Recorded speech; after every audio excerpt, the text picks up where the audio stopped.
ตุអ្វីបានជាសង្គ្រាមនៅមជ្ឈិមបូព៌ាធ្វើឲ្យប្រាក់ដុល្លារកាន់តែឡើងថ្លៃហើយហេតុអ្វីបានជាប្រាក់ដុល្លារនៅតែគ្រប់គ្រងពិភពលោក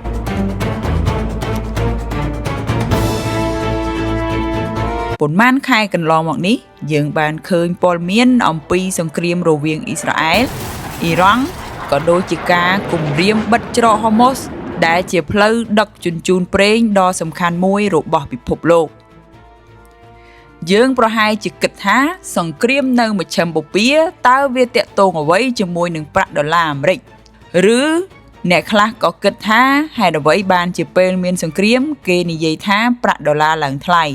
វីដេអូនេះនឹងពន្យល់បកស្រាយរាល់ចម្ងល់ទាំងអស់នេះ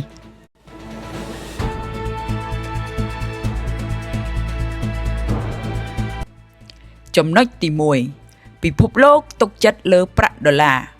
មុននឹងយើងនិយាយអំពីសង្គ្រាមយើងត្រូវដឹងសិនថាហេតុអ្វីបានជាពិភពលោកប្រើប្រាក់ដុល្លារក្រោយសង្គ្រាមលោកលើកទី2អាមេរិកបានក្លាយជាប្រទេសដែលមានសេដ្ឋកិច្ចធំបំផុតនិងមានឥទ្ធិពលបំផុតប្រទេសជាច្រើនបានចាប់ផ្ដើមជឿជាក់ថាបើរក្សាទុកប្រាក់ដុល្លារនោះវាមានសុវត្ថិភាពជាង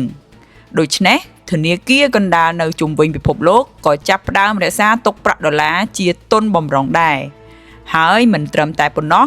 ទំនិញសំខាន់ដូចជាប្រេង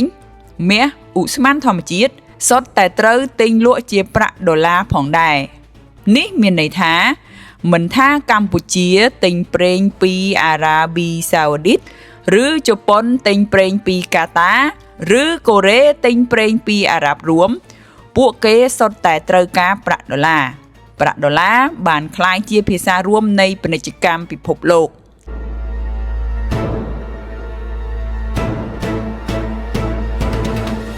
ចំណុចទី2ហេតុអ្វីសង្គ្រាមនៅមជ្ឈិមបូព៌ាធ្វើឲ្យប្រាក់ដុល្លារឡើងថ្លៃ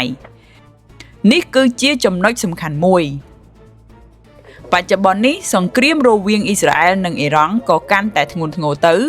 ហើយក៏មានការបារម្ភថាច្រកសមុទ្រហូម៉ូសអាចនឹងត្រូវបិទច្រកសមុទ្រតូចមួយនេះជាផ្លូវដែលប្រេងប្រហែល 20% នៃពិភពលោកត្រូវឆ្លងកាត់បើផ្លូវនេះត្រូវបិទប្រេងនឹងដឹកជញ្ជូនពិបាកដែរការផ្គត់ផ្គង់ប្រេងក៏នឹងថយចុះហើយតម្លៃប្រេងនឹងឡើងថ្លៃឧទាហរណ៍ថាពីមុនប្រេង1បារ៉ែលតម្លៃ$70ក្រោយសង្គ្រាមវាអាចឡើងដល់$100នោះមានន័យថាប្រទេសទាំងអស់ដែលទិញប្រេងត្រូវការប្រាក់ដុល្លារច្រើនជាងមុនប៉ុន្តែមិនទាន់ចប់ទេពេលមានសង្គ្រាមមនុស្សជុំវិញពិភពលោកក៏ចាប់ផ្ដើមភ័យខ្លាចពួកគេចាប់ផ្ដើមលក់ភាគហ៊ុនលក់ cryptocurrency ហើយដកលុយចេញពីប្រទេសដែលមានហានិភ័យដូច្នេះតើពួកគេទៅទិញអ្វីវិញពួកគេទៅទិញប្រាក់ដុល្លារនោះឯងព្រោះពួកគេជឿថាប្រាក់ដុល្លារមានសុវត្ថិភាពជាងដូច្នេះតម្រូវការប្រាក់ដុល្លារក៏កាន់តែកើនឡើងទ្វេដងទី1ប្រទេសនានាត្រូវការដុល្លារដើម្បីទិញប្រេងថ្លៃទី2អ្នកវិនិយោគទុនទិញដុល្លារដើម្បីការពារទ្រព្យសម្បត្តិរបស់ខ្លួនពេលមនុស្សកាន់តែចង់បានរបស់មួយតម្លៃរបស់វាក៏ឡើងដែរនេះហើយជាមូលហេតុដែលតែងតែពេលមានសង្គ្រាមធំប្រាក់ដុល្លារកាន់តែមានតម្លៃនោះឯង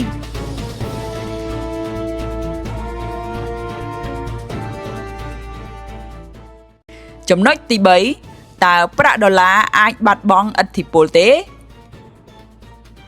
បច្ចុប្បន្ននេះប្រទេសចិនរុស្ស៊ីឥណ្ឌានិងប្រេស៊ីលជាដើមកំពុងព្យាយាមប្រើរូបិយប័ណ្ណរបស់ខ្លួនក្នុងការជួញដូរជំនួញគ្នាទៅវិញទៅមកពួកគេចង់កាត់បន្ថយការពឹងផ្អែកទៅលើប្រាក់ដុល្លារប៉ុន្តែការផ្លាស់ប្ដូរនេះមិនមែនងាយស្រួលនោះទេព្រោះពិភពលោកនៅតែទុកចិត្តលើទីផ្សារហិរញ្ញវត្ថុរបស់អាមេរិកហើយរហូតមកដល់ពេលនេះមិនទាន់មានរូបិយប័ណ្ណណាមួយដែលអាចជំនួសប្រាក់ដុល្លារបានទាំងស្រុងនោះឡើយដូច្នេះបើមានសង្គ្រាមមានវិបត្តិ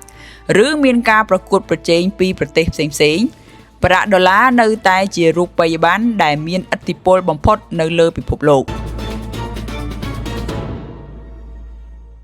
សរុបមក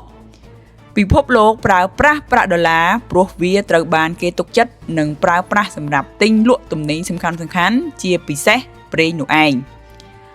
ហើយពេលមានសង្គ្រាមនៅមជ្ឈិមបូព៌ាតម្លៃប្រេងអាចកើនឡើងហើយប្រទេសនានាត្រូវការប្រាក់ដុល្លារច្រើនជាងមុន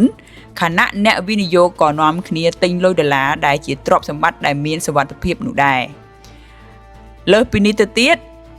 វាក៏ជាមូលហេតុដែលប្រាក់ដុល្លារតែងតែរឹងមាំក្នុងពេលមានវិបត្តិហើយរហូតមកដល់សប្តាហ៍ថ្ងៃនេះវានៅតែជារូបិយប័ណ្ណដ៏មានឥទ្ធិពលបំផុតរបស់ពិភពលោកចុះអ្នកវិញតើអ្នកគិតថានៅក្នុងរយៈពេល20ឆ្នាំខាងមុខនេះប្រាក់ដុល្លារនឹងនៅតែជាលេខ1ឬប្រាក់យ័ន្តរបស់ចិនអាចជំនួសបាន